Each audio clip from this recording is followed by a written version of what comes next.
Hello everyone and welcome to this video about drawing from references. We're gonna draw from the book called Gadgetry. It's from Shirow Miwa. So I started doing the face a little bit. Hop. That's her torso here. Up, middle is here. And then boom, goes like this. It's pretty cool. Then usually I was following another artist called Rake on YouTube. He draws a lot of female characters and he explains that he generally draws this line that I'm doing right now, and then he adds the hips to it, and it adds some flow to it, and it really helped me actually drawing. I feel like having a flow helps a lot. So once I have the base, which gives me the main silhouette and the main proportions, I can go into the details. So it's gonna be pretty quick. Up the nose. And then if I just copy, so it looks like the eyebrows are actually very simplistic, very subtle, I would say. Very subtle and not very detailed. That's also something I like in mangas, is like they in general, they don't go into too much details on the face, which sometimes make it look flat also. So that's something to be careful about. But you need to add, like, adding the volume to a face, I feel like it's harder when you have less indication, like for example of the cheeks, or like for example you don't have a very like squared face, or you don't have a lot of bone structure, whereas in a more, I would say, comic way, you have a lot more bone structure. I might be saying something wrong, but that's my feeling. And when I started trying to draw more manga, more stylized, I was really struggling with this. I'm still learning, obviously, but I think I was really struggling with it. So let's do the hair. Let's do the main shape of the hair. So her hair is short, and he gave a little movement, like there is some wind in her hair.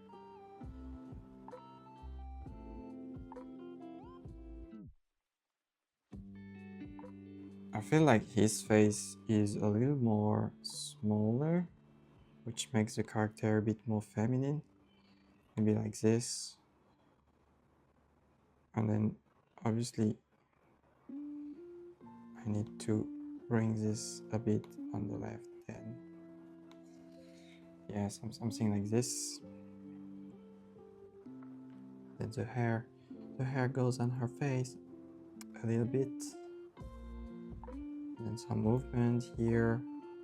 So yeah, I actually added some black patterns in the hair.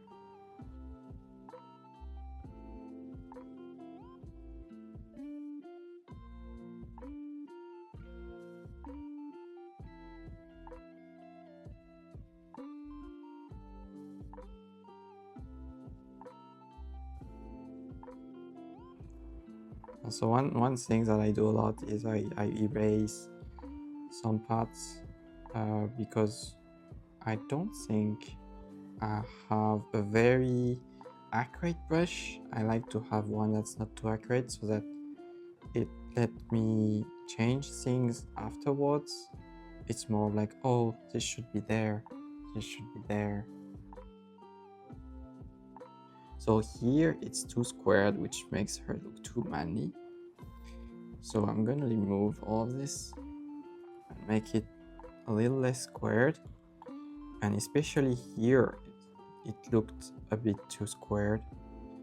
Having something just a little bit more round helps a lot. and she already looks more feminine like this. I think the left one is a little bit too much. Like this is too angular, so you need to break it a bit. Even not drawing it sometimes helps the viewer imagine what it would look like, and it also saves you some time actually, because you don't have to draw it obviously.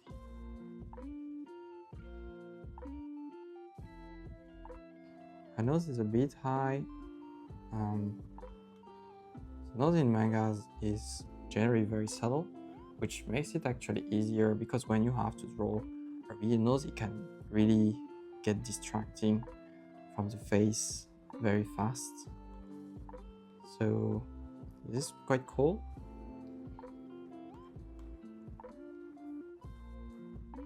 And then he uses a lot of like dark, so he groups one thing that helps is trying to group the values and say, oh, what dark shapes are important in this drawing, like what do I want to have as shadow.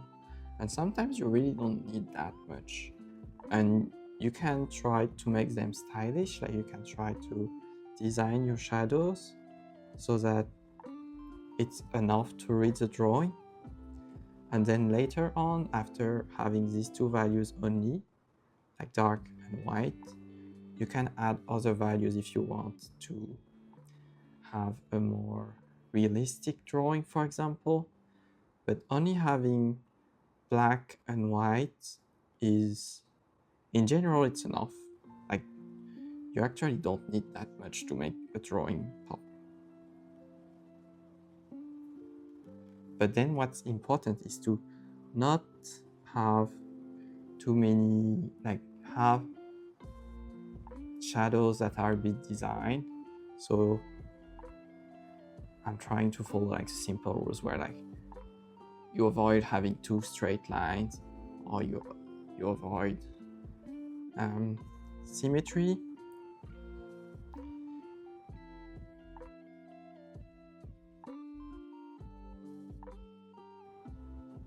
So I'm just copying. I'm not doing anything new. So the pattern here is really hard to follow. It's kind of like, I think here, sometimes the best when you're copying is to try to understand what makes a certain part, like for example, certain texture, and then be able to do it yourself without copying exactly, is how you really learn from what you copy. Otherwise, you just end up, okay, you copied, but you didn't learn anything from it. So it's kind of like, I wouldn't say a waste of time, but it's kind of like, oh, yeah, I copied, but what do I get out of it? Like, will I have to copy again and again all my life, or am I learning something that I could use later on? So this one I feel like should be seen as like kind of something papery, so I'm gonna try to do kind of like piece of papers, but that have like interesting patterns at least. So there are some shapes here of dark. Okay, so there is a shadow behind some piece of papers, basically. It's kind of how I see it. And then here he added contrast, very high contrast area here, which is quite cool.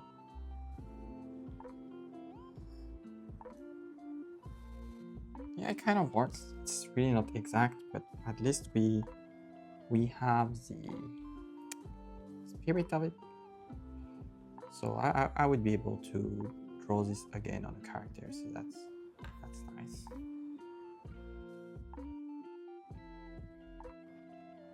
And he likes to hatch in the shadows. I kind of do, what do you say? I would say reverse hatching. Instead of hatching in black, he hatches in white in the shadow, basically. Oh, so what's being done here is that he's putting kind of a light behind, so that the light that's behind the character is making the side white, so that it makes it pop a bit.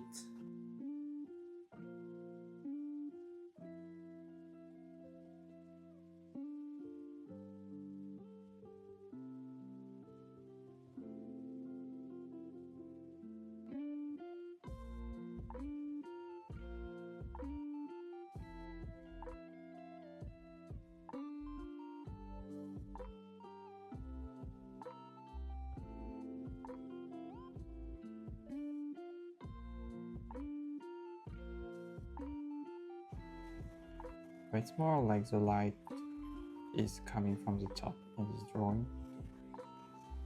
It's really just from the top, and then some backlights that goes on the side of the character like this. That really adds up. But here you could have went a little bit more dark. There's a chin, but it actually looks good without going too crazy. So I think the eyes probably need to be a bit smaller. I'm gonna try. Maybe it's not a good idea. Oh, yeah, I think it looks better like this. And then I think his eyes are far apart. But I learned that the eyes should be one eye apart from each other. But obviously, I guess those are just rules that you can break.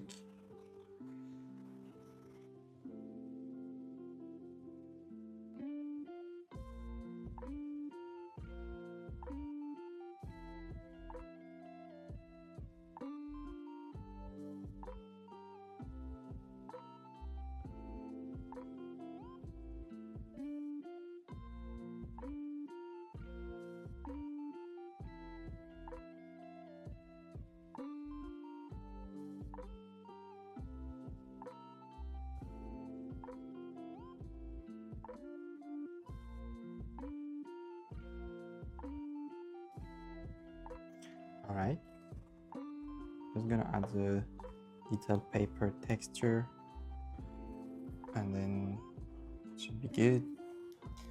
So that's it. So I also posted as a short, just to show the full process in time lapse for people that don't want to watch me draw it entirely. And yeah, thank you for watching.